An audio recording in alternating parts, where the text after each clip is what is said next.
Hello बच्चों, आज की क्लास में अपन लोग एक बहुत फेमस केमिस्ट्री का एक्सपेरिमेंट पढ़ने वाले हैं जिसका नाम है टाइट्रेशन। सर टाइट्रेशन तो ऑलरेडी हम रेडॉक्स चैप्टर में पढ़ के आते हैं, फिर अभी पढ़ने की आवश्यकता क्या है? तो टाइट्रेशन का एक्सपेरिमेंट बेटा अलग से मेंशन है नीट 2024 के सिलेबस में। हमारे पास रेडॉक्स टाइट्रेशन के दो एक्सपेरिमेंट मेंशन किए हुए हैं इन लोगों ने, इसीलिए अपन लोग यहां पे टाइट्रेशन के वो पर्टिकुलर एक्सपेरिमेंट्स को देखने वाले हैं। और उससे पहले ये भी जानेंगे कि टाइट्रेशन एक्सपेरिमेंट होता कैसे है और इसको परफॉर्म कैसे करते हैं। तो जो पर्टिकुलर रेडॉक्स के टाइट्रेशन के दो एक्सपेरिमेंट है बेटा, उनमें क्या रिएक्शंस इन्वॉल्व है उनको लेके भी अपन लोग बात करने वाले हैं, क्योंकि डायरेक्ट सवाल नीट 2024 में आ सकता है। अब सबसे पहला एजेंडा, टाइट्रेशन होती क्या है। चलिए तो शुरुआत करते हैं प्यारे बच्चों टाइट्रेशन से। जैसे कि वर्ड आप सामने देख सकते हैं, टाइट्रेशन लिखा हुआ है, टाइट्रेशन भैया। तो टाइट्रेशन क्या है? टाइट्रेशन केमिस्ट्री में एक एक्सपेरिमेंट होता है जिसमें हम लोग एक अननोन सॉल्यूशन की मोलैरिटी को फाइंड करते हैं with the help of known solution. Unknown solution की मोलैरिटी या नॉर्मेलिटी को फाइंड करेंगे with the help of known solution.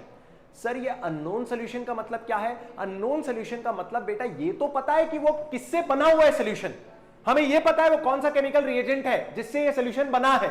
ये नाली का पानी नहीं है, पर अननोन इसको इसलिए बोल रहे हैं क्योंकि इसकी हमको मोलैरिटी नहीं पता है, नॉर्मेलिटी नहीं पता है, इसलिए हम उसको कौन सा सॉल्यूशन कह रहे हैं? बोलो, अननोन सॉल्यूशन कह रहे हैं। और इसी की मोलैरिटी को फाइंड करना है with the help of known solution. अब ये नोन सॉल्यूशन को कहा जाता है यहां पे स्टैंडर्ड सॉल्यूशन, जिसके हमको मोलैरिटी पता होती है या नॉर्मेलिटी पता होती है। क्या मेरी बात सबको क्लियर है? तो टाइट्रेशन का मतलब क्या है? टाइट्रेशन एक ऐसी प्रक्रिया होती है, एक ऐसा एक्सपेरिमेंट है जिसमें हम लोग अननोन सॉल्यूशन की मोलैरिटी या नॉर्मेलिटी को फाइंड करेंगे with the help of known solution.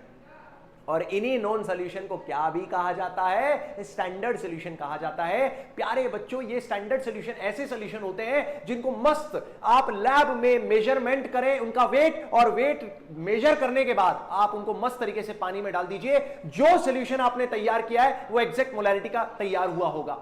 लेकिन जो अननोन सॉल्यूशन होते हैं ना बेटा, ये ऐसे दगाबाज केमिकल रिएजेंट्स होते हैं, जब इनकी आप मोलैरिटी या एक पर्टिकुलर सॉल्यूशन को तैयार करें, एक पर्टिकुलर मोलर सॉल्यूशन को तैयार करें, तो आप जब इनका मेजरमेंट करते हैं और मेजरमेंट करने के बाद जब इनको पानी में डालोगे तो आपने सोचा कि आपने 1 मोलर सॉल्यूशन को तैयार किया है, बट एग्जैक्टली वो 1 मोलर सॉल्यूशन तैयार नहीं होता है, क्योंकि ये जो अननोन सॉल्यूशन है बेटा, ये एक ऐसे केमिकल रिएजेंट से बने हुए हैं जिनके साथ कुछ दगाबाजी प्रॉपर्टी जुड़ी हुई है। या तो ये डेलिक्वेसेंट सब्सटेंस होते हैं या तो ये हाइग्रोस्कोपिक सब्सटेंस होते हैं। तो जो आपने प्रॉपर्ली वेट मेजर किया है उतना ही डाला है, वो कोई गारंटी नहीं है, क्योंकि हो सकता है उसका कुछ वेट बेटा मॉइस्चर के कारण बढ़ गया हो सकता है कुछ कम हो गया हो। क्या मेरी बात सबको क्लियर है?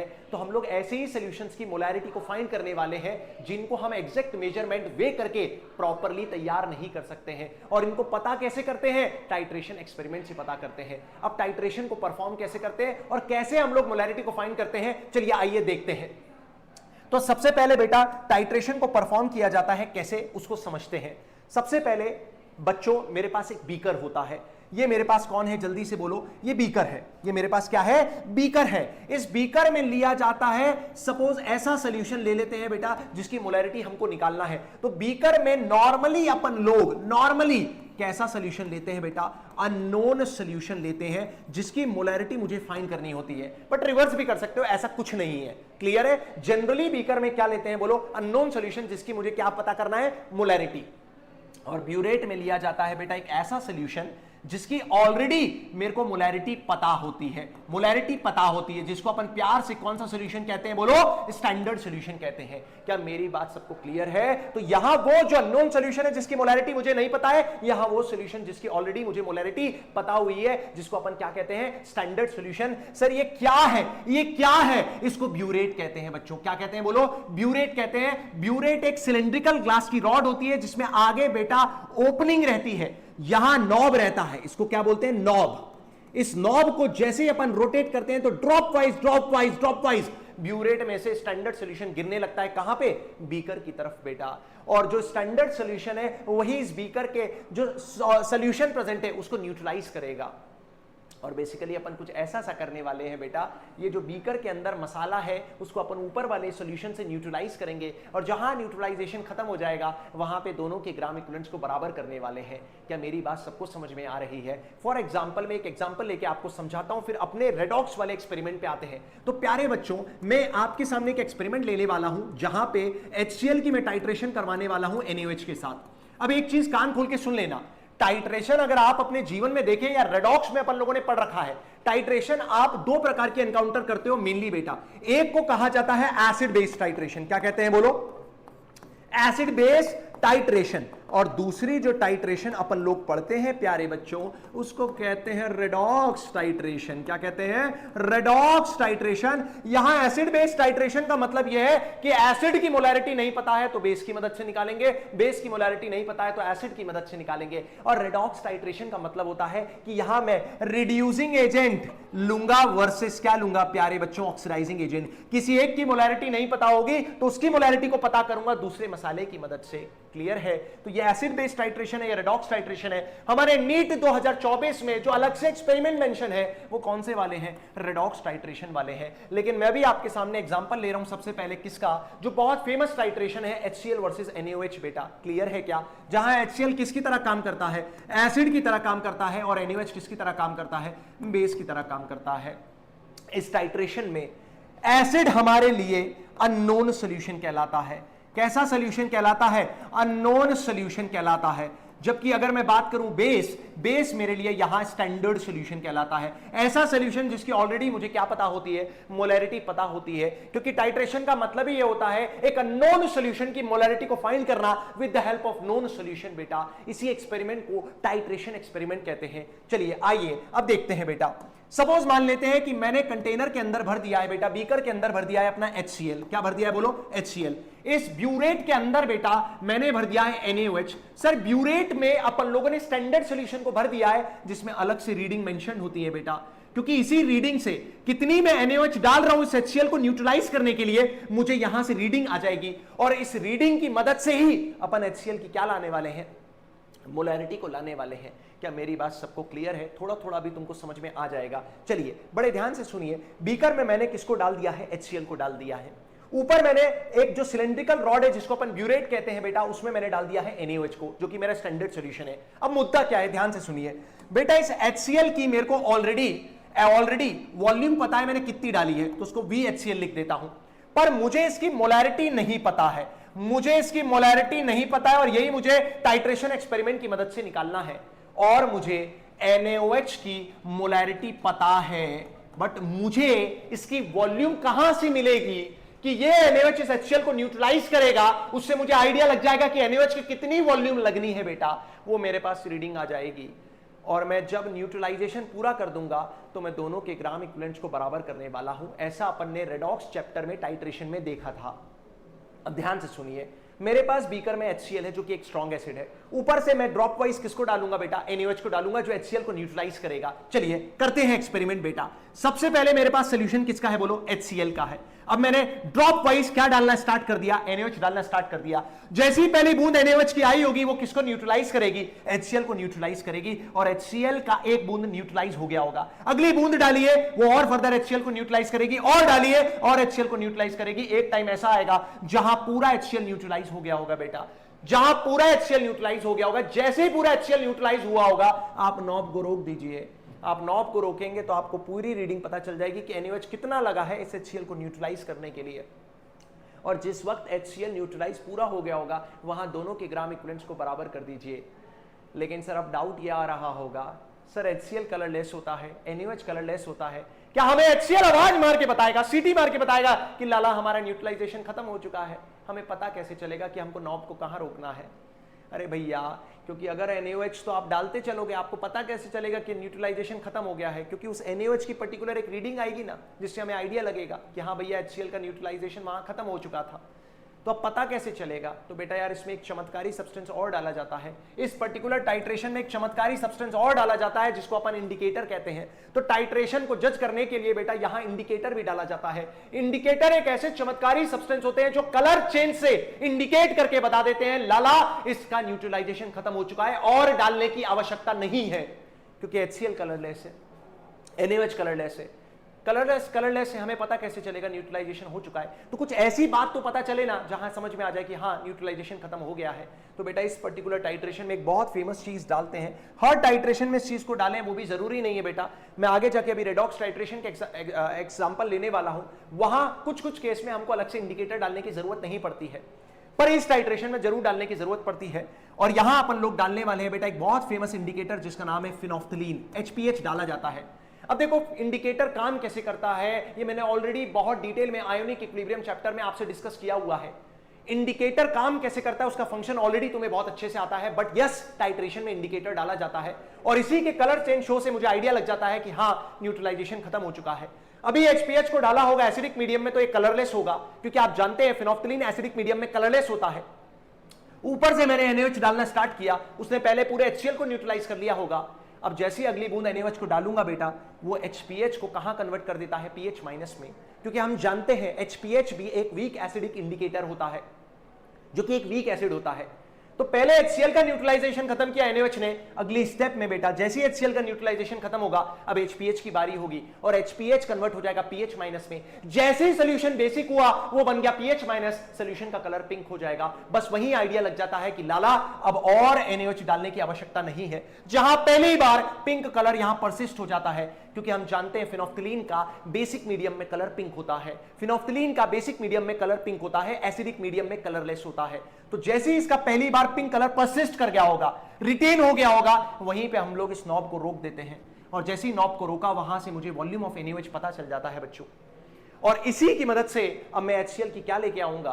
बोलो जल्दी से, मोलैरिटी को लेके आऊंगा। कैसे सर? बड़े ध्यान से सुनो बेटा, तुम अच्छे से जानते हो at end point, end point वो पॉइंट होता है जहां इंडिकेटर मुझे बता देता है लाला और NaOH डालने की आवश्यकता नहीं है। तो एट एंड पॉइंट मैं अच्छे से जानता हूं इक्विवेलेंस ऑफ, या ग्राम इक्विवेलेंस बोल सकते हैं। क्या बोलते हैं बेसिकली अपन लोग? ग्राम इक्विवेलेंस ऑफ एसिड बिकम्स हो जाएगा बराबर किसके बेटा? ग्राम इक्विवेलेंस ऑफ बेस के। बोलो हाँ या ना? क्या सबको बात समझ में आ रही है? बेटा टाइट्रेशन एक्सपेरिमेंट को समझाने के लिए मुझे पहले इसका एग्जांपल लेना पड़ रहा है, इसके बाद अपन मेन रेडॉक्स टाइट्रेशन पे आएंगे। अब इक्विवेलेंस, ग्राम इक्विवेलेंस का फॉर्मूला क्या होता है वो भी अपन बहुत अच्छे से जानते हैं। Number of moles of HCl into n factor होता है एक फॉर्मूला, तो ये भी होता है सेम। इसके भी क्या हो जाएंगे? Number of moles of NaOH into इसका n फैक्टर हो जाएगा। और n फैक्टर निकालना ऑलरेडी तुम्हें बहुत अच्छे से आता है यार, ये हम लोगों ने बहुत अच्छे से रेडॉक्स में डिस्कस किया हुआ है। या आप एक फॉर्मूला और यहां पे लगा सकते थे, क्या कि molarity of HCl into volume of HCl into HCl का n फैक्टर जो कि 1 होता है। आप अच्छे से जानते हो HCl एक एसिड होता है। फिर molarity of NaOH into volume of NaOH into इसका n फैक्टर जो कि 1 होता है। अब तुम अच्छे से देखो बेटा हमको क्या क्या दिया था। हम लोगों को मोलैरिटी ऑफ HCl को निकालना था। बोलो हाँ या ना? हमें वॉल्यूम ऑफ HCl पता है, हमें वॉल्यूम ऑफ NaOH पता है। हमें कहां से पता चली वॉल्यूम ऑफ NaOH? उस रीडिंग से पता चल गई ना जिसने HCl को न्यूट्रलाइज किया है। और सुनो बेटा जी, ये एक्सपेरिमेंट को एक बार परफॉर्म नहीं करते हैं बेटा, ऐसी वॉल्यूम ऑफ NaOH को हम 3 बार लेके आते हैं और 3 में से जो रिपीटेड यूनिट होती है बेटा उसको हम लोग लेते हैं, जिसको अपन बोलते हैं कॉनकॉर्डेंट रीडिंग। क्या बोलते हैं? कॉनकॉर्डेंट रीडिंग। फॉर एग्जांपल आपने 3 बार एक्सपेरिमेंट किया, एक बार वॉल्यूम ऑफ NaOH निकल के आ रही है मान लीजिए 9 ml, एक बार वॉल्यूम ऑफ NaOH निकल के आ रही है दूसरे एक्सपेरिमेंट में 10 ml। आप ये एक्सपेरिमेंट को 3 बार परफॉर्म करते हो बेटा, 3 बार रीडिंग चेक करते हो कि क्या रीडिंग आ रही है NaOH की। और जरूरी नहीं 3 बार भी, देखो इतनी बार करते हैं कि यूनिट रीडिंग जो है वो रिपीट होने लगे। मतलब जब रिपीटेड यूनिट आपको मिल जाती है, रीडिंग मिल जाती है, तो अपन उसी को ऑप्ट कर लेते हैं as a volume of NaOH, as a reading of titration.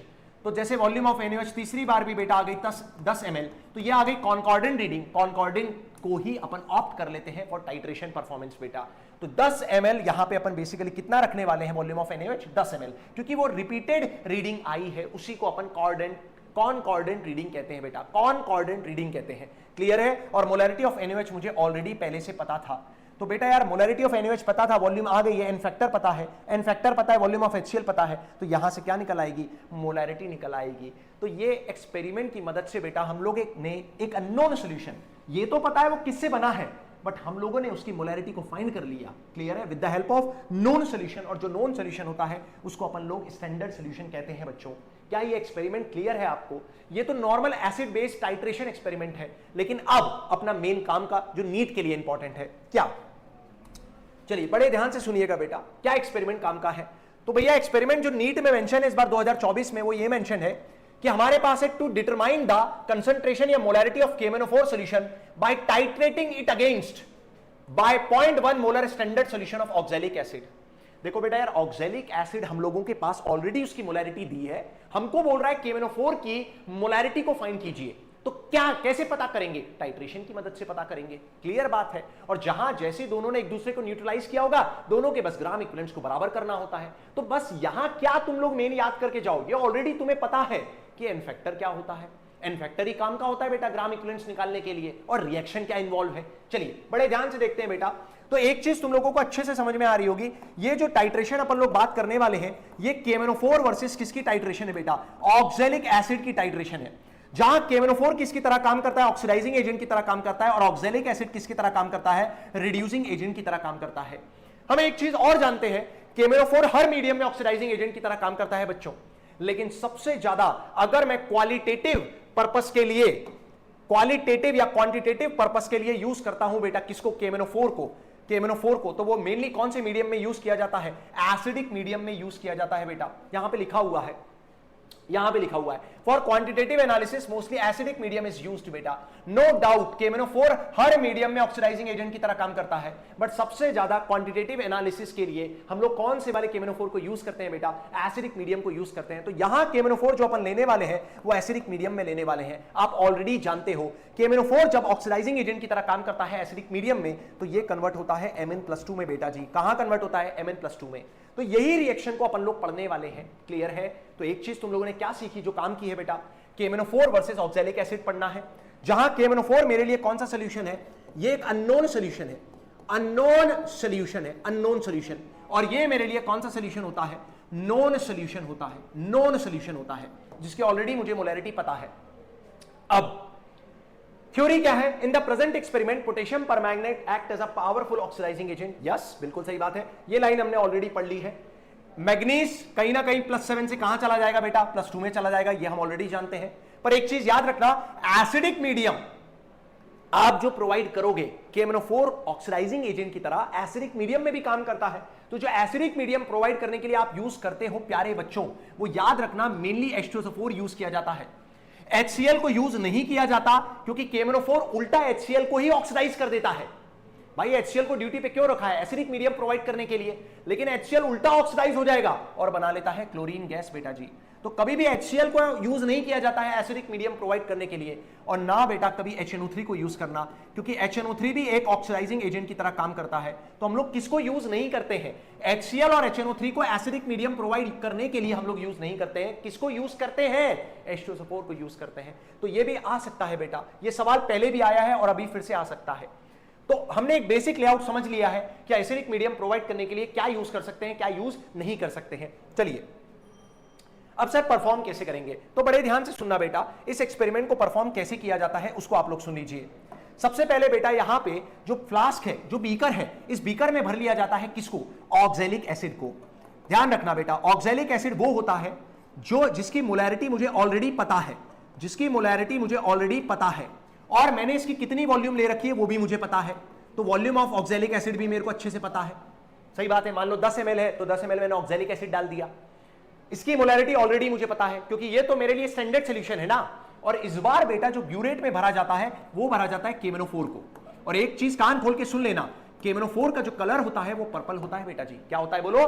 Purple colour होता है। अब ध्यान से सुनना, इस ऑक्सैलिक एसिड के साथ प्यारे बच्चों अपन अलग से H2SO4 भी ऐड कर देते हैं, क्योंकि हमें पता है KMnO4 को हमको ऑक्सीडाइजिंग एजेंट की तरह काम करवाना है एसिडिक मीडियम में। तो ये एसिडिक मीडियम प्रोवाइड किया जाता है H2SO4 की मदद से। और सुनो, यहां इस मिक्सचर को हीट कर दिया जाता है 50 से 60 डिग्री सेंटीग्रेड पे, क्योंकि अगर कम टेम्परेचर होगा तो रिएक्शन की रेट बहुत स्लो होती है। रिएक्शन की रेट को बढ़ाने के लिए हम जनरली यहां टेम्परेचर 50 से 60 डिग्री रखते हैं बेटा। तो कोई बात नहीं, वाटर बाथ से, वाटर बाथ एक एपरेटस होता है जिसकी मदद से फ्लास्क को गर्म कर दिया जाता है। तो वाटर बाथ की मदद से हमने ऑक्सैलिक एसिड और H2SO4 के मिक्सचर को 50 से 60 डिग्री सेंटीग्रेड पे क्या कर दिया होगा बोलो? हीट कर दिया होगा। और ऊपर कौन है बेटा? KMnO4 है, जो कि कौन से कलर का होता है? पर्पल कलर का होता है। इसको भर दिया मैंने ब्यूरेट में। मैंने फिर बोला ब्यूरेट में रीडिंग्स होती हैं।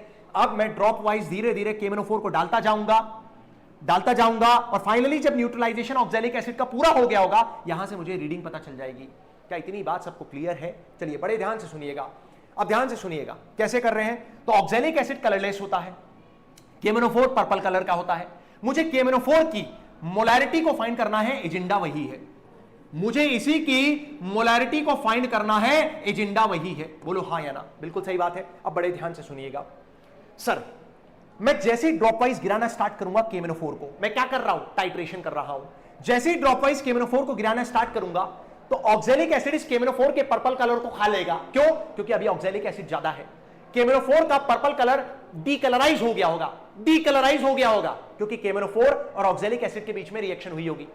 अगली बूंद डालो, फिर से KMnO4 का पर्पल कलर डीकलराइज, अगली बूंद डालो, फिर से डीकलराइज, अगला डालो, फिर से डीकलराइज। एक टाइम ऐसा आया होगा जहां ऑक्सैलिक एसिड पूरा न्यूट्रलाइज हो गया होगा, पूरा न्यूट्रलाइज हो गया होगा, पूरा न्यूट्रलाइज। अब ध्यान से सुनना, ध्यान से सुनना। धीरे धीरे ब्यूरेट की रीडिंग नीचे आई होगी और KMnO4 पूरा न्यूट्रलाइज हो गया है। अब मुझे पता कैसे चलेगा कि KMnO4 पूरा न्यूट्रलाइज हो चुका है? अब सुनना, जैसे मैं अगली बूंद और KMnO4 की गिलाऊंगा, अब ऑक्सैलिक एसिड तो है ही नहीं उसको रिड्यूस करने के लिए, तो KMnO4 जैसे गिरेगा सॉल्यूशन के अंदर, KMnO4 का कलर हमें लाइट पिंक देखने को मिलता है। और ये क्यों मिलता है? अनरिएक्टेड KMnO4 की वजह से। तो सॉल्यूशन का ओवरऑल कलर हमको थोड़ा सा लाइट पिंक जैसा दिखे और वो परसिस्ट कर जाए, समझ जाओ हमें इस नॉब को रोकना है बेटा जी। तो सर एक बात बताओ, इसमें आपने अलग से इंडिकेटर तो डाला ही नहीं। यस यस, यही बात सिखाने वाली है कि KMnO4 एक सेल्फ इंडिकेटर की तरह काम करता है। KMnO4 एक सेल्फ इंडिकेटर की तरह काम करता है। इसमें अलग से हमको अलग से इंडिकेटर डालने की आवश्यकता नहीं पड़ती है। KMnO4 खुद बता देता है कलर चेंज की मदद से कि लाला हमारा न्यूट्रलाइजेशन हो चुका है, हमारा न्यूट्रलाइजेशन हो चुका है। कैसे? पहले ऑक्सैलिक एसिड में KMnO4 डाल रहे थे तो पर्पल कलर खप रहा था, लेकिन जैसे ही बेटा ऑक्सैलिक एसिड का न्यूट्रलाइजेशन खत्म हुआ, अब अगली बूंद जैसी KMnO4 की डालोगे, लाइट पिंक सॉल्यूशन हमको दिखता है बेटा। कहां पे? इस फ्लास्क के अंदर। वहीं हम समझ जाते हैं कि हमको इस नॉब को रोकना है। और जैसे ही नॉब को रोकोगे, आपको यहां से वॉल्यूम की रीडिंग मिल जाएगी। और यहां क्या हो जाएगा प्यारे बच्चों, तुम अच्छे से समझते हो। एट एंड पॉइंट, जैसे ही एंड पॉइंट आया, जैसे ही एंड पॉइंट आया, कोई टेंशन लेने वाली बात नहीं है। जैसे ही एंड पॉइंट आया, आप क्या करेंगे? Number of gram equivalents of KMnO4, ए पूरा लिख देता हूं बेटा, कंफ्यूज मत होना, तुम सोचो ग्राम। नंबर ऑफ ग्राम इक्विवेलेंट्स किसके बेटा? KMnO4 के, यानी कि ऑक्सीडाइजिंग एजेंट के, किसके बराबर हो जाएंगे? Number of gram equivalents of oxalic acid. आ रही है मेरी बात समझ में? इसी टाइट्रेशन को रेडॉक्स टाइट्रेशन कहते हैं, क्योंकि एक रिड्यूसिंग एजेंट यूज किया है और दूसरा ऑक्सीडाइजिंग एजेंट यूज किया है प्यारे बच्चों। अब मुद्दा यह आता है, सर एन फैक्टर क्या हो जाएगा? एन फैक्टर क्या हो जाएगा? तो आप अच्छे से जानते हो KMnO4 बेटा जी जब भी एसिडिक मीडियम में लेते हो, ऑक्सीडाइजिंग एजेंट की तरह काम करता है तो Mn+2 में कन्वर्ट होता है। और ऑक्सैलिक एसिड अगर आप ले रहे हो एज अ रिड्यूसिंग एजेंट की तरह, तो यह कार्बन डाइऑक्साइड में कन्वर्ट होता है। आप यहां से इसका एन फैक्टर निकाल लीजिए, एन फैक्टर 5 आ रहा होगा। यहां से इसका एन फैक्टर निकाल लीजिए, एन फैक्टर 2 निकल के आ रहा होगा। क्यों? क्योंकि कार्बन गया है +3 से +4, एक कार्बन गया है +3 से +4, तो एक इलेक्ट्रॉन का एक्सचेंज है। 2 कार्बन है बेटा जी, तो एन फैक्टर कितना हो जाएगा? 2 हो गया। अब कुछ मत करो, आपको एन फैक्टर पता है, आपको मोलैरिटी पता है, वॉल्यूम पता है, दोनों के ग्राम इक्विवेलेंट्स को बराबर कर देते हैं। चलिए आइए बराबर भी कर देते हैं। तो सबसे पहले बेटा ग्राम इक्विवेलेंट्स ऑफ KMnO4 कैसे लिखूंगा? मुझे मोलैरिटी नहीं पता थी, वॉल्यूम मेरे पास रीडिंग से आ जाएगी। और कितनी बार एक्सपेरिमेंट करोगे? इतनी बार एक्सपेरिमेंट करोगे कि जब तक रीडिंग रिपीट ना कर जाए। उसको कहते हैं कॉन्कॉर्डेंट रीडिंग। हमेशा रिपीटेड लेते हैं, एवरेज नहीं लेना बेटा, एवरेज रीडिंग नहीं लेना। एक 9 आई, एक 10 आई, एक 10 आई, तो आप इन तीनों का एवरेज लेके आ जाओ और वो वॉल्यूम डाल दो। नहीं, जो रिपीट करती है उसको लिया जाता है। चलिए अब बड़े ध्यान से सुनिएगा, हमको कहीं ना कहीं बेटा मोलैरिटी निकालनी थी, वॉल्यूम हमको रीडिंग की आ गई है, ब्यूरेट से पता चल गया है, हमें इसका एन फैक्टर पता है 5 है। बोलो हाँ या ना, जल्दी से बोलो बेटा। हमें मोलैरिटी ऑक्सैलिक एसिड की पता थी, ऑक्सैलिक एसिड की मोलैरिटी पता है, वॉल्यूम ऑक्सैलिक एसिड की पता है, हमें इसका एन फैक्टर भी पता है कितना होता है, 2 के बराबर होता है। तो कहीं ना कहीं मुझे ये पता है, ये पता है, ये पता है, मुझे ये पता है, ये पता है, मोलैरिटी यहां से निकल जाएगी बेटा जी। ऐसे सवाल हम लोगों ने रेडॉक्स टाइट्रेशन में सवाल किए हैं, लेकिन अभी पढ़ने का अलग से मतलब इसलिए है क्योंकि नीट के सिलेबस में अलग से मेंशन है, तो आपको सारी बातें पता होना चाहिए इस पर्टिकुलर रिएक्शन के बारे में। ये रेडॉक्स टाइट्रेशन का है और KMnO4 यहां सेल्फ इंडिकेटर की तरह काम कर रहा है, इस बात को भूलना नहीं है। चलिए थोड़ी और बात करते हैं बच्चों। तो मेरे हिसाब से ये वाली बात अपन लोगों ने अच्छे से पढ़ ली है, एक्सपेरिमेंट भी देख लिया है, रिएक्शन आप ऑलरेडी देख सकते हो प्यारे बच्चों, रिएक्शन ऑलरेडी देख सकते हो। KMnO4 कहीं ना कहीं चला गया मैग्नीज +2 में ऑक्सैलिक एसिड कहीं ना कहीं कन्वर्ट हो गया है CO2 में, आप ओवरऑल रिएक्शन लिख लीजिए। और बैलेंसिंग ऑफ रेडॉक्स रिएक्शन आपको ऑलरेडी आती है। ये पर्टिकुलर खुद सवाल बहुत बार कॉम्पिटिटिव एग्जाम में आया है, इस रेडॉक्स की बैलेंसिंग बहुत बार आई है बच्चों, तो ये ऑलरेडी आपको आती है।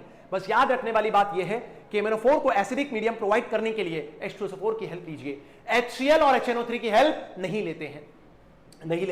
अब इसमें एक बात जरूर ध्यान रखने वाली है बेटा, 50 से 60 डिग्री सेंटीग्रेड पे हीट किया जाता है। और एक बात और ध्यान रखने वाली है कि इस रिएक्शन में ना सबसे पहले KMnO4 और ऑक्सैलिक एसिड दोनों आपस में थोड़ा सा रिएक्ट करके MnSO4 बना लेते हैं, जो कि इस रिएक्शन में एज अ कैटलिस्ट की तरह भी काम करता है और रिएक्शन की रेट को बढ़ा देता है। ऐसा लिखा हुआ है, कहां लिखा हुआ है सर?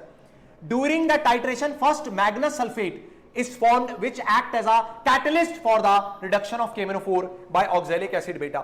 इसकी वजह से रिएक्शन की रेट बढ़ जाती है। तो इनिशियली तो रेट स्लो होती है क्योंकि MnSO4 होता नहीं है, बट एक टाइम बाद जैसे ही MnSO4 बन जाता है तो वो कैटलिस्ट की तरह भी काम करता है और इस रिएक्शन को थोड़ा सा जल्दी करवा देता है। क्लियर है बच्चों? तो रिएक्शन क्या है ओवरऑल तुम समझ गए हो कि MnO4 की रिएक्शन हो रही है ऑक्सैलिक एसिड से, मीडियम एसिडिक है, मैग्नीज +7 से चला जाएगा +2 और मिलेगा साथ में कार्बन डाइऑक्साइड। तो प्लीज आप इस रिएक्शन को याद रखना, ये बहुत इंपॉर्टेंट रिएक्शन है। जब भी ऑक्सैलिक एसिड किसकी तरह काम करता है, रिड्यूसिंग एजेंट की तरह, वो हमेशा कार्बन डाइऑक्साइड में जाता है। और जब भी KMnO4 ऑक्सीडाइजिंग एजेंट की तरह काम करता है, मीडियम एसिडिक है, तो वो Mn+2 में जाता है। क्लियर है क्या? सर याद रखने वाली बातें तो कुछ यही सी हैं बेटा जो तुम्हें याद रखनी है, प्लीज इसको ध्यान रखना। चलिए अगला एक्सपेरिमेंट क्या दिया है बेटा, वो भी रेडॉक्स का ही है और बहुत बेसिक सा है। सर इस बार एजेंडा क्या है? बड़े ध्यान से सुनिएगा। इस बार हमको KMnO4 की मोलैरिटी को फाइंड करना है। KMnO4 की मोलैरिटी को फाइंड करना है किसकी मदद से? फेरस अमोनियम सल्फेट से। तो इस बार ये टाइट्रेशन किसकी है? KMnO4 की है, जो कि ऑक्सीडाइजिंग एजेंट की तरह काम करता है। मीडियम जान करके एसिडिक मीडियम ले रहे हैं वर्सेस मोहर सॉल्ट बेटा, मोहर सॉल्ट। सर मोहर सॉल्ट क्या होता है? फेरस अमोनियम सल्फेट होता है प्यारे बच्चों, ग्रीन कलर का होता है। Mohr salt formula is FeSO4.NH4 whole twice SO4.6H2O बेटा। ये होता है फेरस अमोनियम सल्फेट जिसको मोहर सॉल्ट कहते हैं। KMnO4 मैग्नीज +7 में होता है, मोहर सॉल्ट में आयरन +2 में होता है। बस एक बात याद रखना है बेटा, KMnO4 का अगेन एसिडिक मीडियम किससे प्रोवाइड करेंगे? H2SO4 से प्रोवाइड करेंगे। बात याद रखने वाली क्या है, मोहर सॉल्ट एक तो डबल सॉल्ट होता है, बट ये यहां पे इस बार रिड्यूसिंग एजेंट की तरह काम कर रहा है। और यहां होता क्या है कि KMnO4 में जो मैग्नीज है वो तो जाएगा कहीं ना कहीं +2 में ही, क्योंकि क्या बना लेगा? मैग्नीज +2 बना लेगा। लेकिन आयरन +2 चला जाता है बेटा +3 में। कहां जाता है? +3 में। बाकी सारी बातें एज इट इज रह जाती हैं, बाकी सारी बातें एज इट इज रहेंगी, किसी में कोई चेंज नहीं आएगा, बट आयरन +2 से +3 में चला जाएगा। अब मेरे भाइयों, अपन जानते हैं कि जब KMnO4 की रिएक्शन मोहर सॉल्ट से करा रहा हूं मैं, तो जब न्यूट्रलाइजेशन खत्म हो जाएगा तो एंड पॉइंट पे दोनों के ग्राम इक्विवेलेंट्स को क्या कर देंगे? बराबर। बस आपको एक बात ध्यान रखना है, क्या एन फैक्टर क्या आता है? तो आप अच्छे से जानते हो KMnO4 कन्वर्ट हो रहा है प्यारे बच्चों एसिडिक मीडियम में, मैग्नीज +2 में, तो इसका एन फैक्टर 5 हो जाएगा। और आप जान रहे हो जो मोहर सॉल्ट है उसमें आयरन +2 कन्वर्ट हो रही है +3 में, तो इसका एन फैक्टर 1 हो जाएगा। बाकी बस आप दोनों के ग्राम इक्विवेलेंट्स को बराबर कर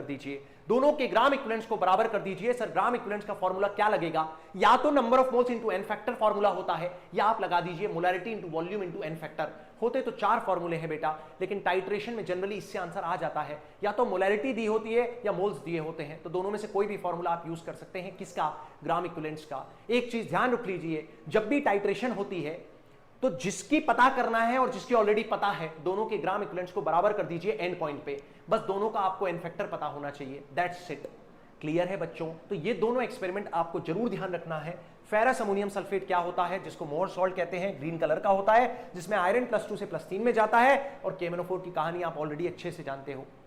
तो ये वो एक्सपेरिमेंट है जो नीट 2024 में अलग से मेंशन है। मैं फिर से बोल दूं, टाइट्रेशन एक ऐसी प्रक्रिया होती है जिसमें हम लोग एक अननोन सॉल्यूशन की मोलैरिटी को फाइंड करते हैं with the help of known solution, और जो अननोन सॉल्यूशन है वो ये तो पता है किसका है, बट उसकी मोलैरिटी नहीं पता है, इसलिए उसको अननोन कह रहे हैं। जबकि स्टैंडर्ड सॉल्यूशन या नोन सॉल्यूशन वो है जिसकी हमें ऑलरेडी पहले से मोलैरिटी पता होती है। तो बच्चों उसको प्लीज रिवाइज करके जरूर जाएं।